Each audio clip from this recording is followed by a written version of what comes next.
Breaking news మీడియాకు Mohan Babu audio సందేశం పంపించారు. జరిగిన ఘటనపై బాధపడుతున్నట్లుగా మోహన్ బాబు తెలిపారు. జర్నలిస్టులను కొట్టాలని దైవ సాక్షిగా నేను అనుకోలేదు. విజయవాడలో ఒకప్పుడు నేను కూడా ఉద్యోగినే అని చెప్పారు. ఆయన కొట్టడం తప్పే, కానీ సందర్భాన్ని మీరు కూడా అర్థం చేసుకోవాలి అని చెప్పి మోహన్ బాబు ఒక ఆడియో నోట్ను విడుదల చేశారు. సో దానికి సంబంధించి మనం చూస్తున్నాము. జర్నలిస్ట్ని కొట్టాలని దైవ సాక్షిగా నేను అనుకోలేదు, కొట్టాలనే ఉద్దేశం కూడా నాకు లేదు. విజయవాడలో ఒకప్పుడు నేను కూడా ఉద్యోగినే, కొట్టడం తప్పే, కానీ సందర్భాన్ని మీరు కూడా అర్థం చేసుకోవాలి అని చెప్పి మోహన్ బాబు చెప్తూ ఉన్నారు. అందరికీ నమస్కారం. 2 రాష్ట్రాల్లో ఉన్నటువంటి తెలుగు ప్రజలకు, భారతదేశంలోనూ యావత్ ప్రపంచంలోనూ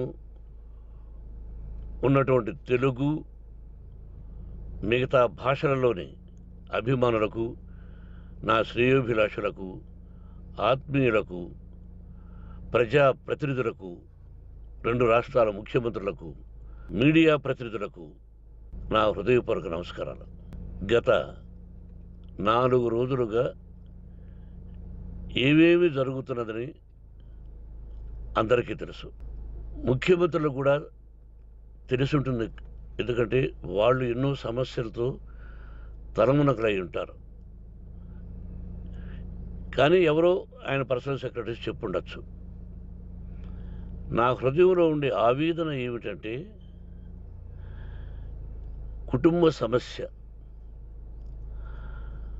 కుటుంబ సమస్యల్లో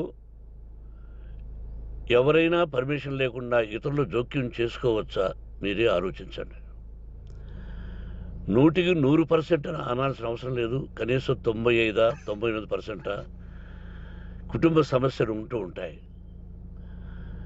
అంటే మేమంతా నటులం కాబట్టి మా విషయాలు, పాపులర్గా ఉన్నటువంటి రాజకీయ నాయకుల విషయాలు, కొంతమంది ఉన్నవి లేనివి, లేనివి ఉన్నవి చెబుతూ ఉంటారు. చెప్పేవాడు కూడా ఆలోచించాలి, వాళ్ళ మనసులు, వాళ్ళ కుటుంబ సమస్యలు అని. ఇదంతా ప్రజలకు తెలుసు. కానీ ఎందుకులే మన పనులు మనం చేసుకుందాం అని అందరూ సైలెంట్గా ఉన్నారు. ఇప్పుడు ప్రజలు కూడా, కొంతమంది రాజకీయ నాయకులు కూడా ఆలోచించుకోవాల్సిన విషయం. విజువల్స్ చూడండి, టీవీల్లో వస్తున్నాయి, సోషల్ మీడియాలో వస్తుంది.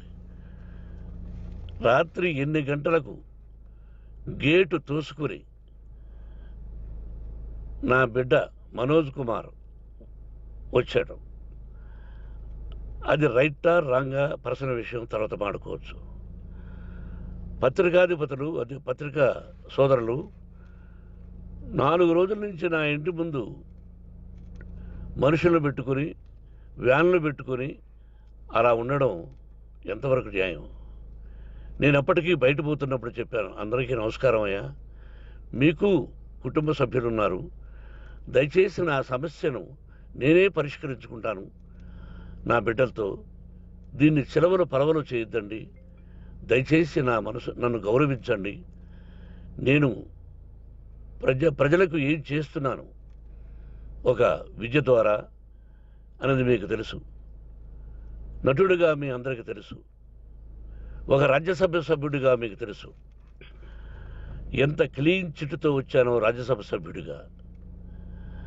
నా హృదయంలో ఉండే ఆవేదన చెప్పనలవే కాదు, మీకే చెప్పాలి.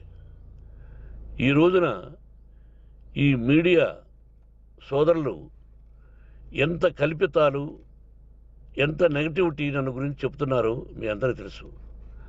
దానికి నేను బాధపడడం లేదు. మీరు ముఖ్యంగా తెలుసుకోవాల్సింది, రాత్రుల్లో గేటు తోసుకుని, గేటు పగలగొట్టి పర్మిషన్ లేకుండా ఎవరైనా రావచ్చా? మీరే చెప్పండి.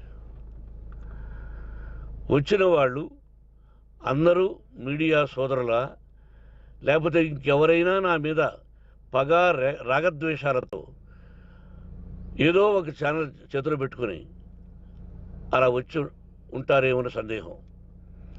కానీ వాళ్లను కొట్టాలని, తిట్టాలని మనసా వాచ దైవ సాక్షిగా నేను అలా ఆలోచించేవాడిని కాదు.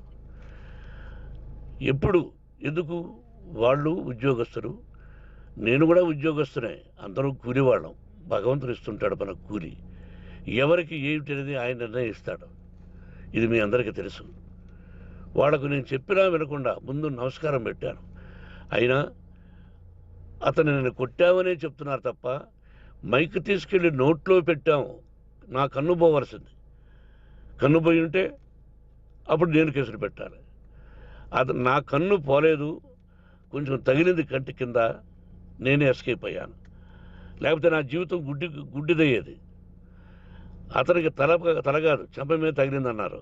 ఓకే, ఆ చీకట్లో ఎలా జరిగిందన్నది వాస్తవమే. మైకు లాక్కోవడం, వాడు నన్ను కేకలేయడం, ఆ దీనిలో ఘర్షణ జరిగింది. నేను కొట్టిన దెబ్బ అతనికి తగిలింది అన్నారు. దానికి హృదయపూర్వకంగా బాధపడుతున్నా. అతను నాకు తమ్ముడే. ఒక తల్లి బిడ్డలం కాకపోయినా I love them, I like them. అటువంటిది ఈ రోజుకి బాధపడుతున్నా నేను. అయ్యో, అతని భార్య ఎంత బాధపడుతుందో, అతని పిల్లలు ఎంత బాధపడుతున్నారో అని నేను ఆలోచిస్తున్నా. మరి నేనెంత ఆవేదనకు గురి హాస్పిటల్లో అయ్యానో. నటించింది సినిమాలో నటిస్తాను తప్ప నిజ జీవితంలో నటించాల్సిన అవసరం లేదు. నాకున్నది ఒకటి ధైర్యం, సాహసం. నీతిగా, న్యాయంగా, ధర్మంగా బ్రతకాలన్నది నా ఆలోచన.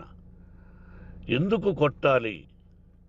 గేటు బయటుండి నేనేమైనా అసభ్యకరంగా వాళ్ళని కొట్టుంటే డెఫినెట్గా నా మీద 50 కేసులు కాదు 100 కేసులు పెట్టి నన్ను అరెస్ట్ చేయొచ్చు.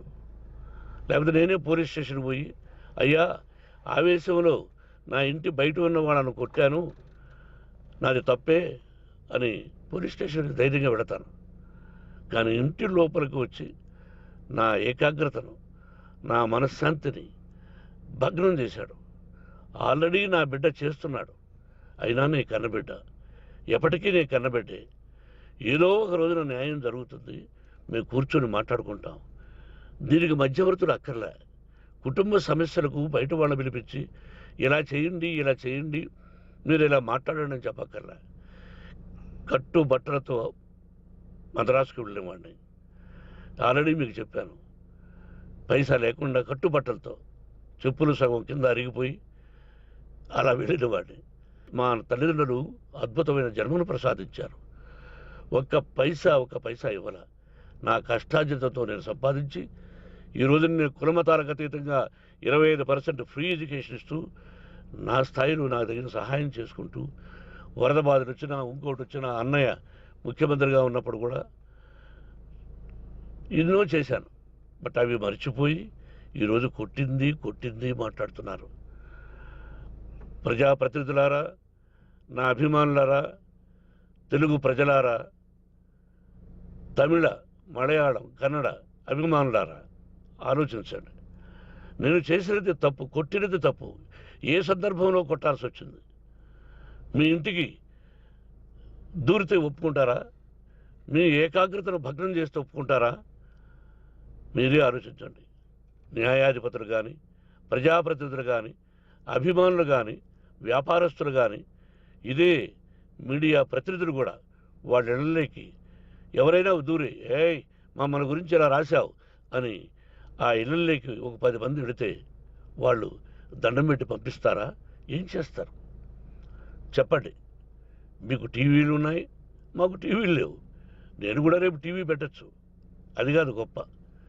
నా హృదయపూర్వకంగా చెప్తున్నా, అతని మనసును బాధ పెట్టినా అతను గాయమైన దానికి చాలా చింతిస్తున్నాను.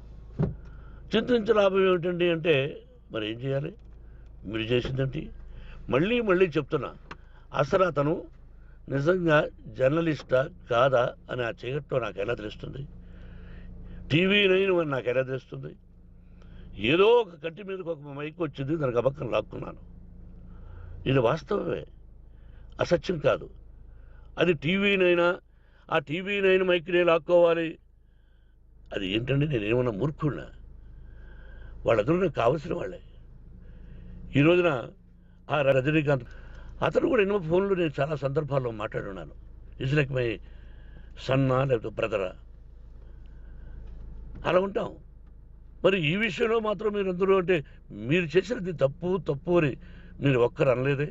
కానీ జర్నలిస్టు సోదరులు ఒక ఆడపడుచు, దాదాపు ఒక 5-6 మంది ఆడపడుచులు, ఒక 5-6 మంది సోదరులు వాళ్ళందరూ మాట్లాడారు. కొట్టడం తప్పైనా ఏ సందర్భంలో కొట్టవలసి వచ్చింది ఇవన్నీ క్లియర్గా మాట్లాడారు. అవన్నీ మీరు చెప్పరు. కాబట్టి పైన భగవంతుడు చూస్తున్నాడు. పోలీస్ అంటే నాకు ఇష్టం. ప్రజలను కాపాడవలసిన బాధ్యత వాళ్ళది, రక్షణ కల్పించవలసింది. నా విద్యాలయానికి కూడా ఐపీఎస్లు ఐఏఎస్లు అయిన విద్యార్థులు ఉన్నారు. వాళ్ళకు న్యాయం ధర్మం నేర్పించి పంపించాను నా ఇన్స్టిట్యూషన్లో. But they are perfect. కొంతమంది ఐపీఎస్లు ఐఏఎస్లు డీసీపీలు ఇలా చాలామంది ఉన్నారు. బట్ ఎక్కడెక్కడో పనిచేస్తున్నారు. వాడు నా బిడ్డలు. మరి వాళ్ళు కూడా పోలీసు ఉద్యోగస్తులే కదా, న్యాయంగా ఉన్నారు కదా. కానీ ఇక్కడ మాత్రం ఏకపక్ష నిర్ణయం ఏమి చేస్తున్నారో మీరే ప్రజలారా చూడండి, ఆలోచించండి. నేను న్యాయమా అన్యాయమా, నేను చేసింది న్యాయమా అన్యాయమా మీరే ఆలోచించండి. నా ఇంటికి తలుపులు బద్దలు కొట్టి రావడం న్యాయమా? మీరే చెప్పండి. ఎల్లప్పుడూ మీ ఆశీస్సులు కోరుకునే మీ మోహన్ బాబు. నమస్కారం.